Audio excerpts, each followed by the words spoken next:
Hello दोस्तों, नमस्कार। Study with प्रभात के इस यूट्यूब चैनल में आप सभी का स्वागत है।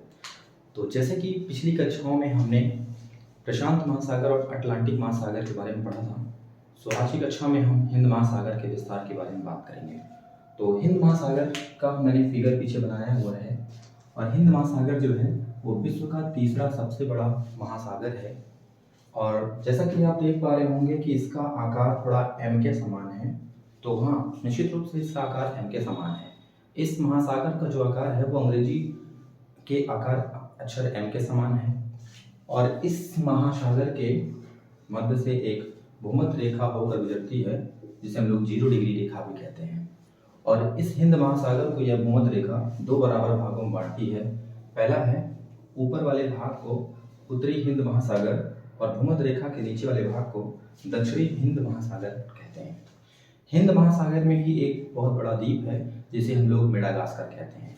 यह मेडागास्कर अफ्रीका के रूप में एक देश है, जिसे जो हिंद महासागर के अंतर्गत आता है। तो उसके पहले हम एक फिगर को समझ लेते हैं। जैसे कि यह हिंद महासागर के में आकार अक्षर एम के समान है, और हिंद महासागर के ऊपरी भाग को मैंने बताया कि उत्तरी हिंद महासागर, नीचे भाग को दक्षिणी हिंद महासागर कहते हैं।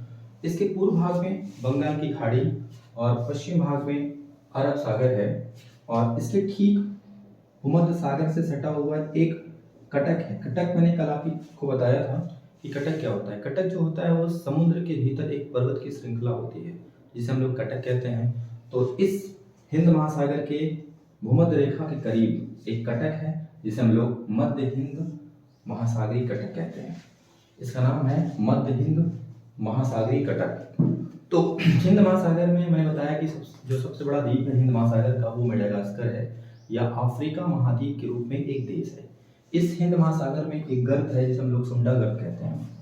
सुंडा गर्त, जैसे कि मैंने प्रशांत महासागर में एक गर्त बताया था, मैरियाना गर्त। अटलांटिक महासागर में मैंने एक रोमांस गर्त बताया। उसी प्रकार सुंडा गर्त है जो कि हिंद महासागर में पड़ता है। यह हिंद महासागर में इंडोनेशिया देश के सुमात्रा और जावा देशों के मध्य में स्थित है। हिंद महासागर के अगर प्रमुख द्वीपों की हम बात करें तो इंडोनेशिया, श्रीलंका, मालदीव, लक्षद्वीप, मॉरिशस जैसे प्रमुख आपके द्वीप पड़ते हैं जो हिंद महासागर के अंतर्गत आते हैं। तो इस फिगर में मैंने सब कुछ ड्रॉ किया हुआ है। ये हिंद महासागर का जो आकार है वो अंग्रेजी अक्षर एम के समान है, और ठीक मध्य से एक 0 डिग्री रेखा यानी भूमध्य रेखा होकर गुजरती है। 0 डिग्री रेखा पृथ्वी को दो बराबर भागों में बांटती है, जिसे ऊपर वाले भाग को उत्तरी गोलार्ध, नीचे वाले भाग को दक्षिणी गोलार्ध कहते हैं।